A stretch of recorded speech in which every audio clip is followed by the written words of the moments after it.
Friday at 8 a.m. This is Chicago's Morning Answer with Dan Proft and Amy Jacobson on AM 560. The Answer.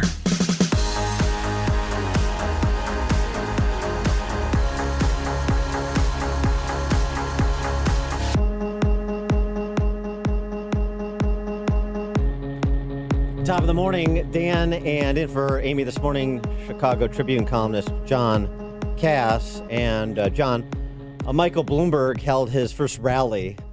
His rallies have a sort of a different feel than do the Trump rallies. Hey, baby. Well, it starts out like sort of more like in a corporate boardroom setting with a bunch of sycophants who he's financed. Mm-hmm. And then it gets weird from there. But here's Bloomberg offering his value proposition as the candidate for the Democrats. Now, I took on Trump on gun violence and won stronger gun laws in states across the country. I took on Trump, the climate denier, and have led efforts that have closed more than half of the nation's dirty coal-fired power plants. Trump right now is carrying water for big tobacco. I've taken on the dangers of e-cigarettes to protect our kids. I know what it takes to beat Trump because I already have, and I will do it again. Defeating Trump and rebuilding America is the most urgent and important fight of our lives, and I'm going all in. My resolve is to stand up to the bigotry and hatred and wrong-headed policies that he is anchored in, and in my belief in government as a force for good. If that didn't set your heart on fire, you hadn't heard the clarion call yet. I'm ready to get to work, so let's get it on. Let's get it on. Yeah. Oh, yeah. I mean, with apologies to Marvin Gaye, and I do mean apologies. Let's get it on. I apologize to the Gaye family. Yeah. I just want to see him do Let's that. get it on. Isn't it exciting, sultry, sexy even? It's totally sexy. You don't think a let's 77-year-old get it man can be on. sexy, but you hadn't heard Michael Bloomberg yet. Like the grandpa at the wedding, doing the dancing, snapping his fingers. Go Kachiki, baby. Go Kachiki. Meanwhile, Joe Biden has a new ad. Joe Biden has an ad about being commander-in-chief from day one. You're joking. No. To be Not a sex commander-in-chief of the United States. It's a sacred duty. The next president is going to face enormous challenges of picking up the pieces of American foreign policy. We're going to need a leader who can, on day one, stand with our allies, know them by their first names, and have them know there'll be no question about the word of the next president of the United States. I'm Joe Biden, and I approve this message. Know them by their first names. To stand with world leaders, know them by their first names, as Joe Biden demonstrated in August in Iowa. You had people like you had people like the former chairman and leader of the party in Germany. You had Angela Merkel. There it is, Angela Merkel. You got it. He's going to put you all back in chains. All back in chains. Margaret Thatcher, Angela Merkel. I still can't get over that all back in chains thing. There's so much that's difficult to get over with Joe Biden and with Mike Bloomberg, too, boy. That is... Big gulps. That's your white knight, is it, Mike Bloomberg, Democrats? Whew. For more on the topic, we're pleased to be joined by Caroline McCarthy. She is an advertising executive. I wonder what she thinks about Mike Bloomberg's marketing. And columnist for Spectator USA. She's written a piece about his huge ad buy to launch his presidential bid. Caroline, thanks for joining us. Appreciate it. Thank you. Good morning. Good morning. So you think with the Let's Get It On cri de coeur, Mike Bloomberg's going to attract a lot of the ladies? Well, the thing is that it kind of gets back to something that shows something fundamental with why Bloomberg made this massive ad buy. Is he's simply not a very charismatic guy, and he won the election for mayor of New York by spending a ton of his own money. And honestly, I'm a New York City resident. I like the guy. He did a great job. I work in digital advertising. He was fantastic at kind of rebuilding facilitating the growth of the digital economy in New York, especially since we've been hit by the dot-com bust and then 9/11. But the run for the presidency is just like a lot of people are just like, really? It seems like it's pretty late to get into the running, and the amount of money he's spending, I think, is something like in his first week, he was spending half of what Tom Steyer has spent on the entire race so far, and everyone thinks Steyer's spending too much of his own money. So it's just like the kind of throwing money at an election because you don't have that kind of charisma and magnetism to get the attention on your own is sort of, it's telling. Well, also, too, isn't it, he had to launch his campaign or do a soft launch of his campaign, and he opens with an apology. It's always an odd opener for me. I mean, people know Mike Bloomberg, certainly the Bloomberg business name, but maybe don't have a real handle on it outside New York City. It's been a minute. You said, "Hi, I'm Mike Bloomberg. I apologize for supporting stop and frisk. Hi, I'm Mike Bloomberg. I apologize for being a billionaire, but I've given most of my money away and I do good things with it." It's just sort of, I don't know how that inflames the hearts either. Yeah, same. I completely agree. I think that, just given the national mood of the Democratic Party, and with some of the other candidates, Pete Buttigieg comes to mind, getting criticized for their relationships with communities of color. I think that's very much part of the national conversation in the Democratic Party right now, and the anti-billionaire sentiment, absolutely. But which kind of begs the question of, why is Bloomberg running at all, given that the national sentiment is so kind of against people like him to the extent that he just doesn't seem like the candidate for the moment, even though I do know quite a few New Yorkers who are supporting his run because he is an effective leader, and they don't like anybody else in the field right now. So on a national level, I don't know how well he'll fare, just given that the sentiment in the party is not quite what it is among white New Yorkers in the business world who supported his mayor run 3 times. Well, Carolyn, isn't he in the race because he thinks Joe Biden is a loser and won't make it and will be Burisma'd out of it by the time the convention comes?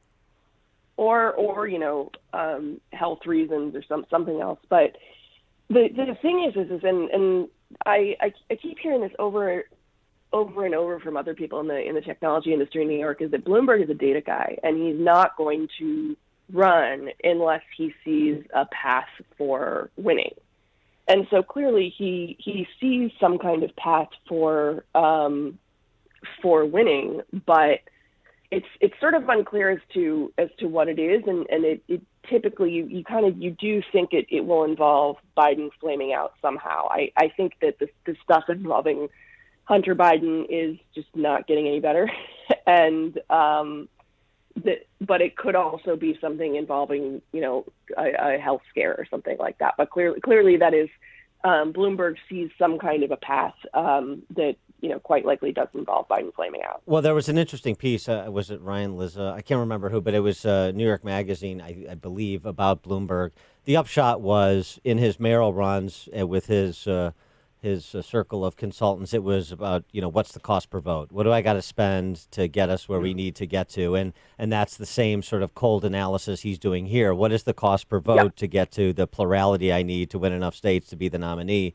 And that's really what drives his decision making. Yeah, it is. He's a numbers guy. Yeah. And interestingly, I mean, I guess if you discount Biden, if somehow he falls by the wayside, then perhaps it provides an avenue for Bloomberg, because you say, well, then all these people who are deathly afraid of Elizabeth Warren, either for the policy she's proposing or the policy she's proposing that make her unelectable and would reelect Trump, they'll all accrue to me. But you still have, I mean, I guess he also must think, it's sort of, it's a last man standing. It's not going to be I make a big splash in Alabama. That's not what's going to happen. It's I can outlast all these people. So as others fall by the wayside and we get down to a couple, 3 candidates, if Biden isn't one of them, then I'm going to be the guy.